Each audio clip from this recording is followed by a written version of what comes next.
Assalamu alaikum students, my name is Aisha Kausar and I am lecturer at Federal Science College. Okay students, let's start theorem number 1 of chapter number 9.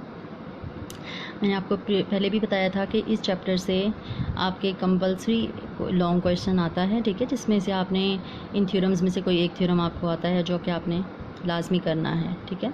इसलिए इसको बहुत careful होकर करिएगा। रोज़ जो मैं आपको theorem समझाऊं आपने उसकी प्रैक्टिस करनी है, उसको लिखना है।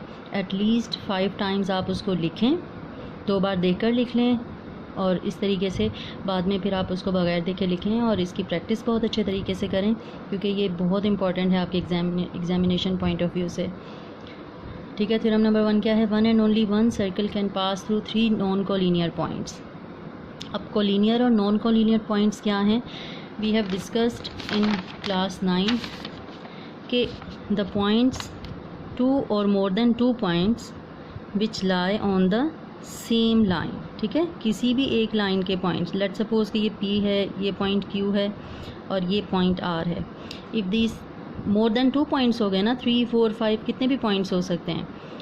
If they lie on the same line they are called collinear. लेकिन अगर इन्हीं P, Q, R की बात की जाती है, लेट सपोज P यहाँ पर है, Q ये है, R ये है। Q, R तो कोलिनियर हैं लेकिन P जो है वो नॉन कोलिनियर है क्योंकि इनके साथ नहीं है। तो हम क्या कह सकते हैं कि P, Q, R are non collinear points because ये तीनों एक लाइन पर नहीं हैं, ठीक है।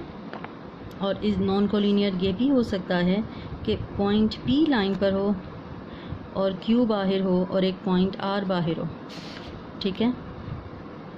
तो इस तरीके से भी ये तो पॉइंट P, Q, R जो हैं वो नॉन कोलिनियर पॉइंट्स कहलाते हैं क्योंकि ये एक लाइन पर मौजूद नहीं है, ठीक है। उसके बाद हमें प्रूफ क्या करना है कि one and only one circle can pass through 3 non collinear points A, B, C। Minimum 3 points होने चाहिए, ठीक है, जो कि नॉन कोलिनियर पॉइंट्स जिस पे से कोई एक सर्कल पास हो सकता है।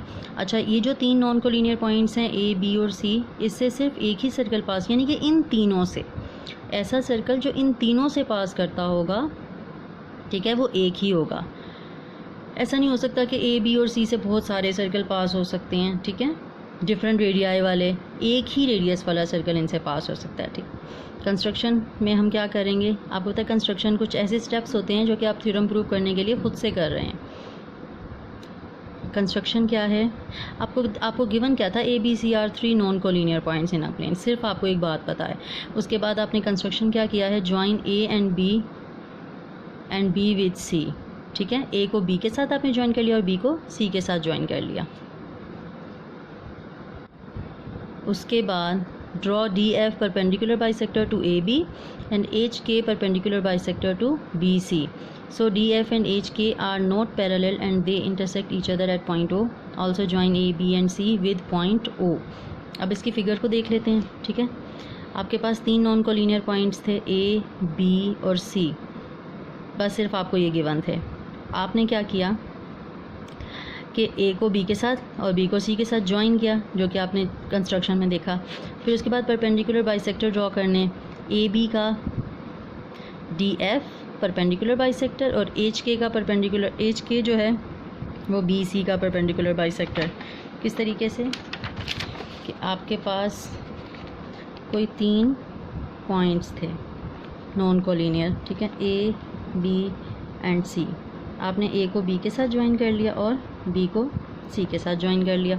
उसके बाद आपने इनके perpendicular bisector, you know that perpendicular bisector is a line which bisects a line segment into 2 equal parts. याद है ये बात? अच्छा जी, आपने इसका परपेंडिकुलर बाइसेक्टर ड्रॉ कर दिया और इसी तरीके से आपने BC का भी परपेंडिकुलर बाइसेक्टर ड्रॉ कर दिया, ठीक है। AC का हो गया HK या DF और ये हो गया HK। उसके बाद आपने क्या करना है, ये मीट कर रहे हैं पॉइंट O पर, ठीक है, पॉइंट O पर मीट कर रहे हैं। उसके बाद आपने क्या किया, O को A से, O को B से और O को C से भी ज्वाइन कर दिया। और उसके बाद आपने एक आर्क ड्रॉ कर लेनी है A, B, C से पास होते हुए, इस तरीके से। क्लियर हो गया? अब इसके स्टेटमेंट्स एंड रीजंस की तरफ चलते हैं। Every point on D F is equidistant from A and B. आपको 9th क्लास का थ्योरम याद है जिसमें हमने बात की थी कि any point on the right bisector of a line segment is equidistant from its and points. तो इसी तरीके से क्या कह रहे हैं कि ये जो राइट बाइसेक्टर है इसके ऊपर कोई भी जो पॉइंट होगा वो लाइन सेगमेंट के एंड पॉइंट से हमेशा इक्विडिस्टेंट होगा। अगर ओ एक पॉइंट है डी एफ के ऊपर, ठीक है, यहाँ पे मैंने ओ मेंशन किया हुआ है, ओ अगर एक पॉइंट है डी एफ के ऊपर तो इट मीन्स कि उसका डिस्टेंस ए से और उसका डिस्टेंस बी से क्या होगा, इक्वल होगा।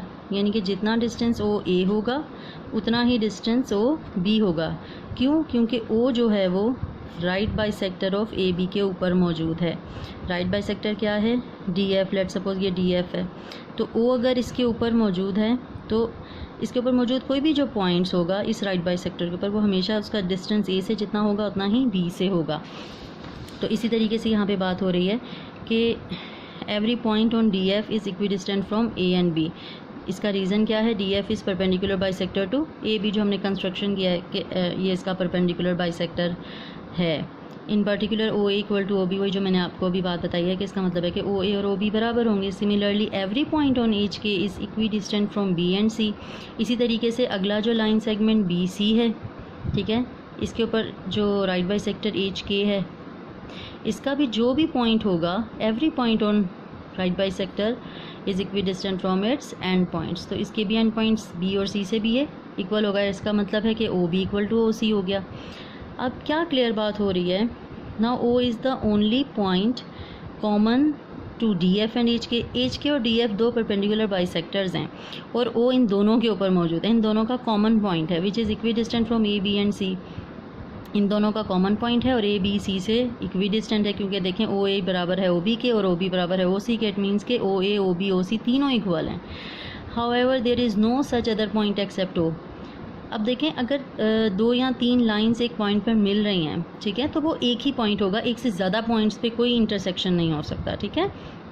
तो 2 या 3 लाइंस का अगर एक इंटरसेक्शन पॉइंट है तो वो एक ही पॉइंट रहेगा। ऐसा नहीं हो सकता कि उनके इंटरसेक्शन पॉइंट एक से ज़्यादा हो जाएं, वो हमेशा एक ही रहेगा। तो वो पॉइंट ओ है। Hence a circle with centre O and radius O A. आपको पता है कि किसी भी, जो हमने पिछली लेक्चर में हमने डेफिनेशंस डिस्कस की थी सर्कल की, तो उसमें हमने एक बात क्लियरली बताई थी कि सेंटर हमेशा किसी सर्कल का एक ही होता है और इसी तरीके से रेडियस भी एक ही होता है। एक से ज़्यादा रेडियस नहीं हो सकते, यानी कि डिफरेंट रेडियस नहीं हो सकते। रेडियस की एक लेंथ, वो एक अगर रेडियस है किसी पॉइंट तक का, उसका जितना लेंथ होगी, मैं आपको डायग्राम में बताती हूँ। लेट सपोज कि ये आपका सर्कल है विद सेंटर ओ। तो यहाँ पर अगर एक पॉइंट ए है, यहाँ पॉइंट बी है, यहाँ पॉइंट सी है, यहाँ पॉइंट डी है, तो ओ का जब मैं ए से डिस्टेंस लूँगी, ओ का बी से लूँगी, ओ का सी से लूँगी और ओ का डी से लूँगी, तो इन सब की लेंथ हमेशा कितनी होगी? इक्वल होगी, ठीक है। ऐसा नहीं हो सकता कि इन सब की लेंथ्स जो हैं वो डिफरेंट आएँ, ओ ए कुछ और हो, ओ डी कुछ और हो, तो ये कभी भी सर्कल नहीं होगा। जब भी कोई एक परफेक्ट सर्कल होगा उसके रेडियस की लेंथ हमेशा इक्वल होगी, ठीक है। तो हमें radius O A will pass through A B and C. जब ओ ए, ओ बी, ओ सी तीनों की लेंथ इक्वल हो गई हैं तो इसका मतलब है वहाँ से एक ही सर्कल पास हो सकता है, ठीक है। Ultimately there is only one circle which passes through 3 given points A B and C. तो ये जो ए, बी और सी 3 नॉन कोलिनियर पॉइंट्स है, इससे सिर्फ एक ही सर्कल पास हो सकता है जिसका सेंटर ओ होगा और रेडियस ओ ए, ओ बी और ओ सी होंगे। तो इसके बाद जितने भी पॉइंट्स आते जाएंगे, ठीक है, उन सब के रेडियस ओ ए के ही इक्वल होंगे और ये एक ही सर्कल पास होगा विद सेंटर ओ। होपफुली आप सबको बहुत अच्छे तरीके से थ्योरम समझ में आ गया। आपने इसकी बहुत अच्छे से प्रैक्टिस करनी है। टेक केयर एंड अल्लाह हाफिज़।